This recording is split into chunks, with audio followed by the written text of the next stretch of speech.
ಭಾನುವಾರ ಚಂದ್ರಶೇಖರನ್ ಅವರು ಆತ್ಮಹತ್ಯೆ ಮಾಡ್ಕೊಂಡ್ರು ಶಂಕರ್ ಗೋ ಅವರೇ. ಸೋಮವಾರ ನಾವು ಇದೇ ಚರ್ಚೆ ಮಾಡಿದ್ವಿ ಮಹಾಭಾರತ ಕಾರ್ಯಕ್ರಮದಲ್ಲಿ, ಕೇಳಿದ್ವಿ ನಾವು. ಈಗ ಆ ವ್ಯಕ್ತಿ ಆತ್ಮಹತ್ಯೆ ಮಾಡ್ಕೊಂಡಿರ್ಲಿಲ್ಲ ಅಂದ್ರೆ ಈ ಹಗರಣ ಬೆಳಕಿಗೆ ಬರ್ತಿತ್ತ ಅವ್ಯವಹಾರ ಆಗಿದೆ ಅನ್ನೋ ವಿಚಾರ ಆಚೆಗೆ. ಇಂಥ ಎಷ್ಟು ಮಂದಿ ಅಧಿಕಾರಿಗಳು ಪ್ರೆಷರ್ ಅಲ್ಲಿ ಇದ್ದಾರೆ, ಪ್ರಶ್ನೆ ಬರುತ್ತೆ. ಸರ್ಕಾರ ಮೈ ಮರೆತು ಕೂತಿಲ್ಲ. ಒಂದು ರಾಜವರೇ, ನೀವು ಹೇಳ್ದಾಗೆ ಸರ್ಕಾರ ಇಂಥ ಅಧಿಕಾರಿಗಳ ಮೇಲೆ ಹೆಚ್ಚಿನ ನಿಗಾ ಇಡಬೇಕು. ಇಂಥ ಘಟನೆಗಳು ಮತ್ತೆ ನಡೀದೇ ಇರೋಂಗೆ ಸರ್ಕಾರಕ್ಕೆ ಕೂಡ ಎಚ್ಚರ. ಇದು ಯಾವುದೇ ಸರ್ಕಾರ ಇರಲಿ, ನಡೆದಿರುವಂಥ ಸತ್ಯ ನಾವು ಅದನ್ನ ಕಣ್ಣು ಮುಚ್ಕೊಂಡು ಕೂತಿದ್ದೀವಿ ಅಂತ ಹೇಳಿದ್ರೆ ತಪ್ಪಾಗ್ತದೆ. ಆ ಮಟ್ಟಕ್ಕೆ ನಾನು ಒಪ್ತೀನಿ, ಸರ್ಕಾರ ಎಚ್ಚರ ವಹಿಸಬೇಕು. ಎಚ್ಚರ ವಹಿಸಿದೆ, ತಕ್ಷಣನೇ SIT ಕೊಟ್ಟಿದೆ. ಮುಂದಕ್ಕೆ ಈ ತರ ಹಗರಣಗಳು ನಡೆಯೋದಿಲ್ಲ, ನಡೆಯಕ್ ಬಿಡೋದಿಲ್ಲ. ಆದ್ರೆ ಸರ್ ಒಂದ್ ನಿಮಿಷ ಇರಿ ಸರ್, ನೀವೇ ಮಾತಾಡ್ತಾ ಇದ್ರೆ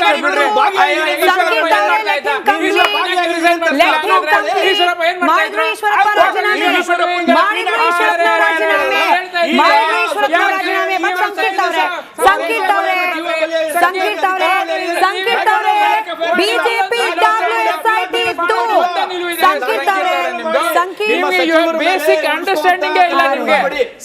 ರಾಜಕಾರಣಿಯಾಗಿ ನಿಮ್ದು ಐಡಿಯಾಲಜಿ ಪ್ರಿನ್ಸಿಪಲ್ಸ್ ಚೆನ್ನಾಗಿರ್ಬೇಕು.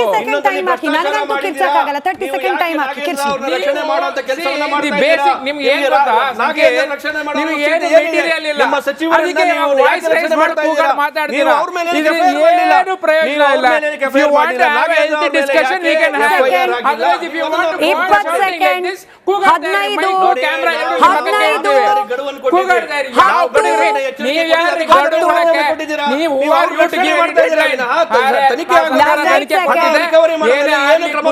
ರಿಸೈನ್ ಮಾಡಿದ್ದಾರೆ.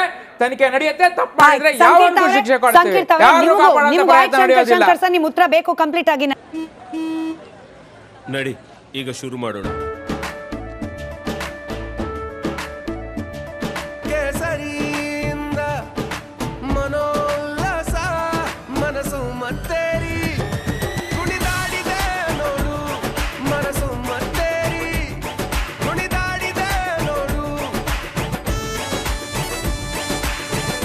ಕ್ಷಣ ಕ್ಷಣವೂ ಆಚರಿಸಿ ಕೇಸರಿ ಹಬ್ಬ.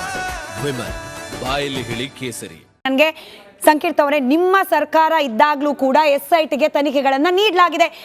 ನಿಮ್ಮ ರಾಜಕೀಯ ಕೆಸರೆರಚಾಟಕ್ಕೆ ತನಿಖಾ ಸಂಸ್ಥೆಗಳ ಮೇಲೆ ಅಪನಂಬಿಕೆ ಬರೋ ರೀತಿ ಮಾಡಬೇಡಿ. ಎಡಳಿ ಸರ್, ನನ್ನ ಸಿಂಪಲ್ ಪ್ರಶ್ನೆ, ಅಕೌಂಟ್ ಇಂದ ಅಕೌಂಟಿಗೆ ವರ್ಗಾವಣೆ ಆಗಿದೆ. It's a very clear cut transparent ಪ್ರಕರಣ. ಯಾರ ಅಕೌಂಟಿಗೆ ಹೋಗಿದೆ, ಅವ್ರು ಯಾರು, ಅವ್ರಿಗೂ ಈ ನಿಗಮದ ಹಣಕ್ಕೂ ಏನ್ ಸಂಬಂಧ, ಎಷ್ಟು ದಿನ, ಎಷ್ಟು ತಿಂಗಳು, ಎಷ್ಟು ವರ್ಷ ಬೇಕು ಸರ್ ಡಿಜಿಟಲ್ ಟ್ರಾನ್ಸಾಕ್ಷನ್ ಯುಗದಲ್ಲಿ? ಇದು ಇಷ್ಟು ದಿನಗಳ ಕಾಲ ಇದನ್ನ ಎಳಿತಿರೋದನ್ನ ನೋಡಿದ್ರೇನೆ ಬೇಸಿಕ್ ಅನುಮಾನ ಶುರುವಾಗುತ್ತೆ. There is something going on. Deliberate ಆಗಿ ಕವರ್ ಅಪ್ ಮಾಡುವ ಪ್ರಯತ್ನ ಅಂತೂ ನಡೀತಿದೆ ಅಂತ. ಇದು ಏನಾಗಿದೆ, ಬೇನಾಮಿ ಕಂಪನಿಗಳು ಬೇನಾಮಿ ಅಕೌಂಟ್ಗಳನ್ನು ಓಪನ್ ಮಾಡಿ ಇವುಗಳನ್ನು ವರ್ಗಾವಣೆ ಮಾಡಿದ್ದಾರೆ ಹಣವನ್ನು. ಸೊ ಇವಾಗ ಏನಾಗುತ್ತೆ, ಒಂದು 2-3 ಅಧಿಕಾರಿಗಳು ಏನಿದಾರಲ್ವ, ಅವರು ತಲದಂಡ ಆಗುತ್ತೆ. ಅವ್ರನ್ನ ಶಿಕ್ಷೆನೋ ಇನ್ನೇನೋ ಮತ್ತೊಂದು ಪ್ರೊಸೆಸ್ಸಲ್ಲಿ ಮಾಡ್ತಾರೆ. ಯಾರು ನಿಜವಾದ ಇದರ ಹಿಂದಿನ ಸೂತ್ರಧಾರರು ಪಾರಾಗಿರ್ತಾರೆ. ಇದು ಸರ್ಕಾರ ಈ ಕಾಂಗ್ರೆಸ್ಸು BJP ಅಂತ ಅಲ್ಲ, ಎಲ್ಲ ಸರ್ಕಾರದಲ್ಲಿಯೂ ಸಹಿತ ಆಗಿದೆ. ಈ ನಿಗಮ ಮಂಡಳಿಗಳು ಅಂತ ಯಾಕಿದ್ದಾವೆ ಅಂತಂದರೆ, ಯಾರಿಗೆ ಸಚಿವ ಸ್ಥಾನ ಸಿಕ್ಕಿಲ್ವೋ ಅಂಥವರಿಗೆ ಮೂಗಿಗೆ ತುಪ್ಪ ಹಾಕೋದಕ್ಕೆ ಈ ನಿಗಮ ಮಂಡಳಿಗಳು ಮಾಡಿದ್ದಾರೆ. ಅಲ್ಲಿ ಏನಾಗಿರುತ್ತೆ, 200-300 ಕೋಟಿ ರೂಪಾಯಿ ವ್ಯವಹಾರ ಇರುತ್ತೆ. ಅದರೊಳಗಡೆ ಒಂದು 100 ಕೋಟಿ ರೂಪಾಯಿ ಅವ್ಯವಹಾರಗಳು ನಡೆಯುತ್ತೆ. ಇದು ಒಂದಲ್ಲಿ ಸಿಕ್ಕಾಕೊಂತ ಅವರು ಆತ್ಮಹತ್ಯೆ ಮಾಡಿಕೊಂಡ್ರು. ಇವಾಗ ನೀವು ಹೇಳಿದಾಗ ಹೊರಗಡೆ ಬಂತು. ಬರದೇ ಇರತಕ್ಕಂಥ ಹಲವಾರು ಹಗರಣಗಳು ಇದ್ದಾವೆ. ಇದಕ್ಕೆ ಸರ್ಕಾರವೇ, ಇಂಥ ಸರ್ಕಾರ ಅಂತ ಎಲ್ಲ ಸರ್ಕಾರದಲ್ಲಿ ಕರಪ್ಟ್ ಅಧಿಕಾರಿಗಳಿದ್ದಾರೆ. ಇವುಗಳ ಮೂಲಕ ನಾವು ನಿಗಮ ಮಂಡಳಿಗಳಿಗೂ ಯಾಕೆ ನನಗೆ ಇಂಥದೇ ನಿಗಮ ಮಂಡಳಿಗಳು ಬೇಕು ಅಂತ ಹೇಳ್ಬಿಟ್ಟು ಒತ್ತಾಯ ಯಾಕೆ ಮಾಡ್ತಾರೆ ಹೇಳಿ ಅವರು? ಮಾಡಾಳವರು ಅಷ್ಟು ಕೋಟಿ ನಗದು ಹಣ ಸಿಕ್ತಲ್ಲ ಅವ್ರ ಮಗನ ಹತ್ರ. ಇವತ್ತವರೆಗೂ ಏನಾಯ್ತು?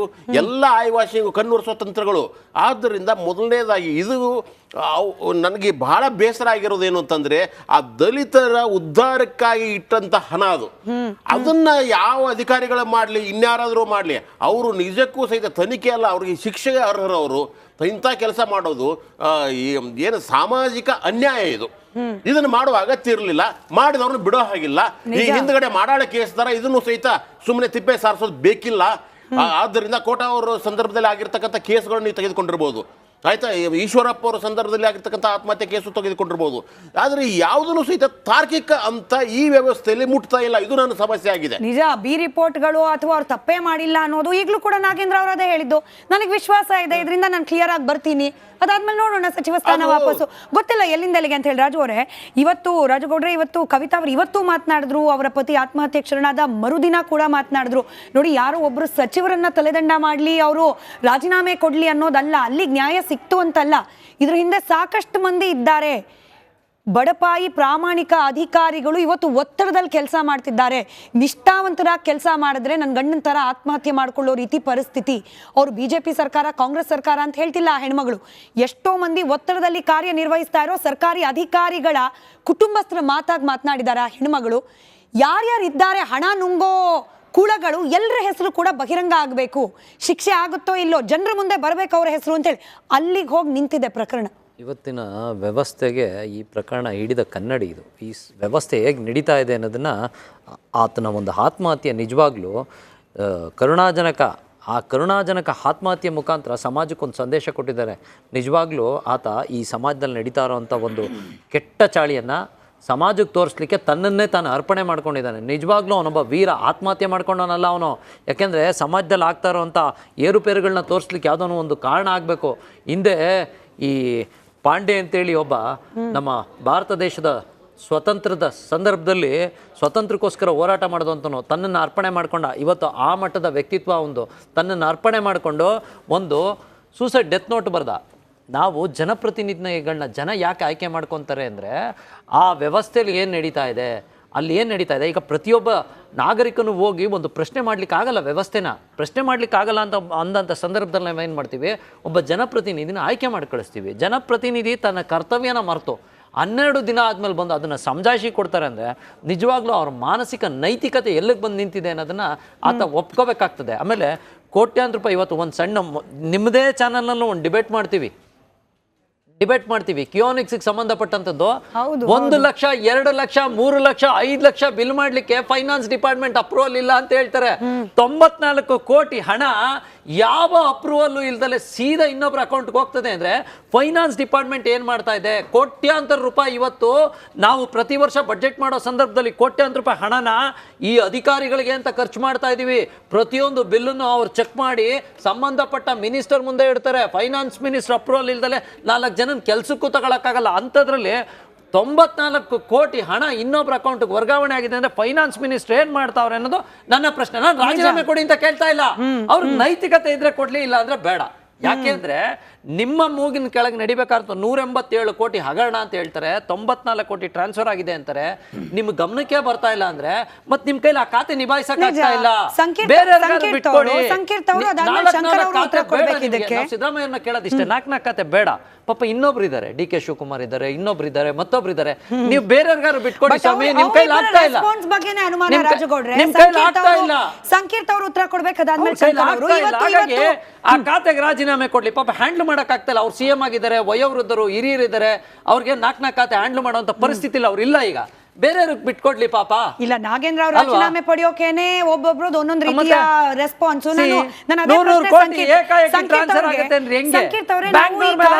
ಕಾರ್ಯಕ್ರಮದ ಪ್ರಾರಂಭದಲ್ಲೇ ಮುಖ್ಯಮಂತ್ರಿಗಳು ಉಪಮುಖ್ಯಮಂತ್ರಿಗಳ ರಿಯಾಕ್ಷನ್ ಬೈಟ್ ನ ಪ್ಲೇ ಮಾಡಿದ್ರು. ಉಪಮುಖ್ಯಮಂತ್ರಿಗಳು ಬಂದು ಹೇಳ್ತಾರೆ ರಾಜೀನಾಮೆ ಕೊಡ್ತಾರಂತೆ ನಾಗೇಂದ್ರ. ಮುಖ್ಯಮಂತ್ರಿಗಳು ಕೇಳಿದ್ರೆ ಯಾರು ಹೇಳಿದ್ರು ಅವರನ್ನೇ ಹೋಗಿ ಕೇಳಿ. ಈಗ ಹಗರಣಗಳನ್ನ ಮುಂದೆ ನಿಂತು ತಡಿಲಿಕ್ಕೆ ಯಾರಿಗೂ ಸಾಧ್ಯ ಇಲ್ಲ, ವೈಯಕ್ತಿಕವಾಗಿ ಒಪ್ಕೊಳ್ಳೋಣ. ಬಟ್ ರೆಸ್ಪಾನ್ಸ್ ಟು ದ ಹಗರಣ ಮುಖ್ಯಮಂತ್ರಿಗಳದ್ದು ಉಪಮುಖ್ಯಮಂತ್ರಿಗಳದ್ದು ಗಮನಿಸಿದ್ರೆ ನಾವು ಅವ್ರಿಗೆ ಏನೂ ಗೊತ್ತಿಲ್ಲದೆ ಇದೆಲ್ಲ ಆಗೋಯ್ತು. ಆದ್ಮೇಲೆ ಅವ್ರ ನಡವಳಿಕೆ ಅದನ್ನ ಅವ್ರೇನು ರೆಸ್ಪಾನ್ಸ್ ಮಾಡ್ತಿದ್ದಾರೆ ಅದನ್ನ ಗಮನಿಸಿದ್ರು ಕೂಡ ಒಂದಷ್ಟು ಅನುಮಾನ ಅಂತೂ ಬರ್ತಿದ್ಯಪ್ಪ. ನೋಡಿ, ಡಿ ಕೆ ಶಿವಕುಮಾರ್ ಅವ್ರ ಮತ್ತೆ ಸಿದ್ದರಾಮಯ್ಯನವ್ರ ನಡುವೆ ಒಂದು ಒಳಸಮರ ಏನು ನಡೀತಾ ಇದೆ ಅದು ಬಹಿರಂಗವಾಗಿ ಎಲ್ಲ ಕಡೆ ನಡೀತಾ ಇದೆ. ಅದನ್ನೇನು ಬಗ್ಗೆ ವಿಶೇಷವಾಗಿ ಅದಕ್ಕೆ ಚರ್ಚೆ ಮಾಡಬೇಕಾಗಿಲ್ಲ. ಆ ವಿಷಯ ನಾನು ಮಾತಾಡಕ್ಕೆ ಹೋಗಲ್ಲ. ಆದರೆ ಇಲ್ಲಿ ನಡೀತಾ ಇರೋಂಥದ್ದು ಇವರಿಬ್ಬರ ಜಗಳದಲ್ಲೋ ಮತ್ತೊಂದಲ್ಲೋ ಸರ್ಕಾರದ ತೆರಿಗೆ ಹಣ 94 ಕೋಟಿ ದುರ್ಬಳಕೆ ಆಗಿದೆ. ಯಾರ್ದೋ ಕೇಳದೆ ಒಬ್ಬನ ಖಾತೆಗೆ ವರ್ಗಾವಣೆ ಆಗಿದೆ. ಅದನ್ನು ನೋಡಿದ್ರೆ ನಕಲಿ ಸಹಿ ನಕಲಿ ಇದು ಅಂತ ಹೇಳ್ತಾರೆ. ನಾನು ಕೇಳೋವಂಥದ್ದು, ಅದಕ್ಕೆ ಬಸವರಾಜ್ ದದ್ದಲ್ ಅಂತ ಒಬ್ಬರು MLA ನಿಗಮ ಮಂಡಳಿ ಅಧ್ಯಕ್ಷರು ಮಾಡಿದ್ದಾರೆ. ಹೌದು. ಅವ್ರಿಗೂ ನೈತಿಕತೆ ಇಲ್ಲ, ಅವ್ರಿಗೂ ಜವಾಬ್ದಾರಿ ಇಲ್ಲ, ಅವ್ರ ಗಮನಕ್ಕೂ ಇದನ್ನ ಬಂದಿಲ್ವಾ? ಆಮೇಲೆ MD ಅದಕ್ಕೊಬ್ರು ಮಾಡಿದ್ದಾರೆ, ಪಾಪ ಈ ಪದ್ಮನಾಭ ವ್ಯಕ್ತಿ ಅಂತ. ಹೋಗಿ ಕೇಳಿದ್ದ ಕೂಡ ಚಂದ್ರಶೇಖರನ್ ಅವರು ಹೋಗಿ ಸಚಿವರ ಶಾಸಕರ ಗಮನಕ್ಕೆ ಅಧ್ಯಕ್ಷರನ್ನ ತಂದಿದ್ದಾರೆ ಹೋಗಿ ಅವ್ರನ್ನೂ ಭೇಟಿಯಾಗಿದ್ದೆಲ್ಲ ಅವ್ರು ಹೇಳಿದ್ದಾರೆ. ಸೊ ಆಗ್ಲೂ ನಿಮಗೆ ನೈತಿಕತೆ ಇರಲಿಲ್ಲ, ಆಗ್ಲೂ ನೀವು ಇದಕ್ಕೆ ಸಹಕಾರ ಕೊಟ್ಕೊಂಡೇ ಬಂದಿದ್ದೀರಾ. ಅವ್ರು ಹೇಳುವಂತ ಬ್ಯಾಂಕಿನ ಕಂಪ್ಲೇಂಟ್ ತಾವು ನೋಡೋದಾದ್ರೆ ಬ್ಯಾಂಕಲ್ಲಿ ಅವ್ರು ಕ್ಲಿಯರ್ ಆಗಿ ಹೇಳಿದ್ದಾರೆ ಮೊಬೈಲ್ ನಂಬರನ್ನು ಬದಲಾವಣೆ ಮಾಡಿದ್ದಾರೆ ಅಂತ. ಅದನ್ನು ಕೂಡ ಇವರ ಯಾವುದು ಸಚಿವರಿಗಾಗ್ಲಿ ಇವ್ರಿಗಾಗ್ಲಿ ಗಮನಕ್ಕೆ ಬರಲಿಲ್ವಾ? ಅವರ ಅಪ್ರೂವಲ್ ತಗೊಳ್ಳದೆ ಮಾಡ್ಯಾರ, ಇಮೇಲ್ ID ಬದಲಾವಣೆ ಮಾಡಿದೆ ಅಂತ ಹೇಳಿದ್ರು. ಇದು ಕೂಡ ಇವ್ರು ಯಾರು ಗಮನಕ್ಕೆ ಬರಲಿಲ್ವಾ? ನಾನು ಹೇಳ್ತಿರೋಂಥದ್ದು, ಈಗ ಕಾಂಗ್ರೆಸ್ ಅವರು ಒಪ್ಕೋತಾ ಇದ್ದಾರೆ ಈ ರೀತಿ ಹಗರಣ ನಡೆದಿದೆ ಅಂದ್ರೆ ಮುಂಚಿತವಾಗಿ ಇವ್ರಿಗೆ ಗೊತ್ತಿತ್ತು, ಇವ್ರು ಸಹಕಾರ ಕೊಟ್ಕೊಂಡು ಬಂದು ಯಾವಾಗ ಒಬ್ಬ ವ್ಯಕ್ತಿಯ ಬಲಿ ಆಯ್ತು ಅವಾಗ ಇವರಿಗೆ ಜವಾಬ್ದಾರಿ ಬಂತ. ಅಂದ್ರೆ ನಿಮ್ಗೆ ಒಂದು ಹಗರಣ ಬಯಲಿಗೆ ಬರಕ್ಕೆ ಅಥವಾ ಸರ್ಕಾರದ ಹಣಕ್ಕೆ ದುರ್ಬಳಕೆ ಆಗ್ತದೆ ಅಂದ್ರೆ ಯಾರೋ ಒಬ್ರು ಬಲಿ ಆದ್ಮೇಲೆ ನೀವು ಇದಕ್ಕೆ ನೈತಿಕತೆ ಅಥವಾ ನೀವು ಜವಾಬ್ದಾರಿ ತಗೊಂತೀರಾ? ಪ್ರತಿಯೊಂದಕ್ಕೂ ನೀವು ಈ ರೀತಿ ವ್ಯಕ್ತಿಯ ಸಾವುಗಳನ್ನೇ ಬಯಸ್ತೀರಾ ಅಂದ್ರೆ, ಅಧಿಕಾರಿಗಳ ಸಾವುಗಳನ್ನೇ ಬಯಸ್ತೀರಾ ಅಂದ್ರೆ ಕಾಂಗ್ರೆಸ್ಗೆ ಗಣಪತಿ ಹತ್ಯೆ ಆಯ್ತು, ಅವ್ರು ಆತ್ಮಹತ್ಯೆ ಮಾಡ್ಕೊಂಡ್ರು, ಅವಾಗ ಹೀಗೆ ಮಾಡಿದ್ರಿ, ಸಾಕ್ಷಿನಾಶ ಮಾಸ ಆದ್ಮೇಲೆ ನೀವು CBIಗೆ ಕೊಟ್ರಿ. ಈಶ್ವರಪ್ಪನವ್ರ ಪೊಲಿಟಿಕಲ್ ಕೆರಿಯರ್ ಏನಾಗಿದೆ ಇವಾಗ? ಅದೇ ಉತ್ತರ ಸರ್. ಅದಕ್ಕೆ ಪ್ರಶ್ನೆ ಇರೋದು, ಇವಾಗ ಸಚಿವರು ರಾಜೀನಾಮೆ ಕೊಡ್ತಾರೆ, ಹೋಗಿರೋ ಹಣ ತನಿಖೆ ಸಂದರ್ಭದಲ್ಲಿ ವಾಪಸ್ಸು ಬರುತ್ತೆ. ಚಂದ್ರಶೇಖರನ್ ಅವರು ಅವರ ಕುಟುಂಬಕ್ಕೆ ಪ್ರಶ್ನೆಯಾಗಿ ಉಳಿದು ಹೋಗುತ್ತೆ. ಯಾರ್ ಕದ್ರೋ ಯಾಕೆ ಕದ್ರೋ ಹೋಯ್ತು ಪ್ರಾಣ ಅಲ್ಲಿ. ಒಬ್ಬ ನಿಷ್ಠಾವಂತ ಅಧಿಕಾರಿಯದು. ಸರ್ಕಾರದಲ್ಲಿ ಈ ರೀತಿ ಸಿಬ್ಬಂದಿಗಳಿಗೆ, ಸರ್ಕಾರಿ ನೌಕರರಿಗೆ ಪ್ರೆಷರು, ಒತ್ತಡ, ಯಾರದ್ದೋ ಭ್ರಷ್ಟಾಚಾರಕ್ಕೆ ತಾವು ಬಲಿಯಾಗೋ ವ್ಯವಸ್ಥೆ ನಿಮ್ಮ ಸರ್ಕಾರದ ಮೇಲೆ ಬಹಳ ಗಂಭೀರವಾದ ಆರೋಪ ಸರ್. ಇದು ಕೇವಲ ಒಬ್ಬ ಚಂದ್ರಶೇಖರನ್ನಲ್ಲ, ಈ ರೀತಿ ಪ್ರತಿಯೊಬ್ಬ ಒತ್ತಡದಲ್ಲಿರೋ ಸರ್ಕಾರಿ ನೌಕರನು ಕೂಡ ನಾಳೆ ದಿನ ಬೀದಿಗೆ ಬಂದರೂ ಕೂಡ ಅಚ್ಚರಿ ಇಲ್ಲ.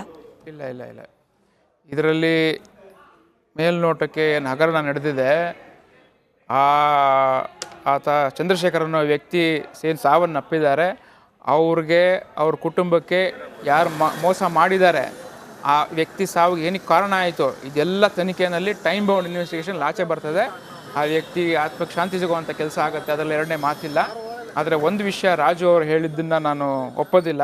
ಮಾತಿನ ರಭಸದಲ್ಲಿ ಅವರು ಸನ್ಮಾನ್ಯ ಸಿದ್ದರಾಮಯ್ಯನವ್ರನ್ನ ವಯೋವೃದ್ಧರು ಅಂತ ಹೇಳಿದ್ರು. ಈ ದೇಶ ಸಾಕಷ್ಟು ಜನ ವಯೋವೃದ್ಧರು ದೇಶನ ಕಟ್ಟಿದ್ದಾರೆ. ಇವತ್ತು ಪ್ರಧಾನಿ ಮೋದಿ ಅವ್ರಿಗೂ ಕೂಡ ವಯಸ್ಸಾಗಿದೆ, ಸನ್ಮಾನ್ಯ ದೇವೇಗೌಡರಿಗೂ ವಯಸ್ಸಾಗಿದೆ.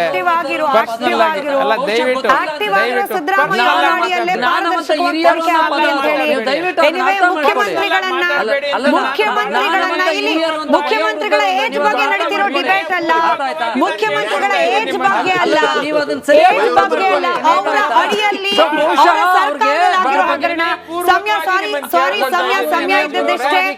ಸಮಯ ಇದ್ದಷ್ಟೇ. ಸಾರಿ ಈ ಪ್ರಕರಣ ಆಯ್ತು ಸರ್. ನಾವಿಲ್ಲಿ ರಾಜುಗೌಡ್ರೆ ಶಂಕರ್ ಅವರೇ, ಮುಖ್ಯಮಂತ್ರಿಗಳ ಏಜ್ ಬಗ್ಗೆ ಡಿಬೇಟ್ ಅಲ್ಲ. ಎನಿವೆ ಸಮಯ ಇದ್ದಿದ್ದಷ್ಟೇ. ಥ್ಯಾಂಕ್ ಯು ರಿಪಬ್ಲಿಕ್ ಕನ್ನಡ ಮಾತ್ರ. Sorry sir, thank you. Republic ಕನ್ನಡದ ಭರವಸೆ ಕೇವಲ ಸಚಿವರ ರಾಜೀನಾಮೆಗೆ ಈ ಡಿಬೇಟ್ ಮುಗಿಯೋದಿಲ್ಲ. ರಾಜುಗೌಡ್ರೆ thank you Shankar sir, thank you. But ನಮ್ಮ ಆಗ್ರಹ ಅನ್ಯಾಯ ಅಂತೂ ಆಗಿದೆ. ಆ ಕುಟುಂಬಕ್ಕೊಂದು ನ್ಯಾಯ ಸಿಗಬೇಕು ಅಂತಂದ್ರೆ ಒಬ್ಬೊಬ್ಬರ ಹೆಸರು ಕೂಡ ಆಚೆ ಬರಬೇಕು. ರಿಪಬ್ಲಿಕ್ ಕನ್ನಡದ ಭರವಸೆ ಕೇವಲ ಸಚಿವರು ರಾಜೀನಾಮೆ ಕೊಟ್ಟರು ಅಂದ ಮಾತ್ರಕ್ಕೆ ಇದರ ಫಾಲೋ ಅಪ್ ಅನ್ನ ನಾವು ಬಿಡೋದಿಲ್ಲ. ಇಡೀ ಹಣ ಯಾರ್ಯಾರ ಖಾತೆಗೆ ಹೋಗಿತ್ತು, ಯಾಕೆ ಹೋಗಿತ್ತು, ಅದರ ಇಂಚಿಂಚು ಮಾಹಿತಿಯನ್ನ ಹುಡುಕಿ ತೆಗೆಯುವ ಪ್ರಾಮಾಣಿಕ ಪ್ರಯತ್ನ ನಮ್ಮಿಂದ ಆಗತ್ತೆ ಅಂತ ಹೇಳ್ತಾ ಕಾರ್ಯಕ್ರಮ ಮುಗಿಸ್ತಾ ಇದ್ದೀನಿ. ಧನ್ಯವಾದ ಮತ್ತೊಮ್ಮೆ ಎಲ್ಲರಿಗೂ ಚರ್ಚೆಯಲ್ಲಿ ಭಾಗಿಯಾಗಿದ್ದಕ್ಕೆ. ನೋಡ್ತಾ ಇರಿ ರಿಪಬ್ಲಿಕ್ ಕನ್ನಡ, ಇದು ನಿಮ್ಮ ಧ್ವನಿ.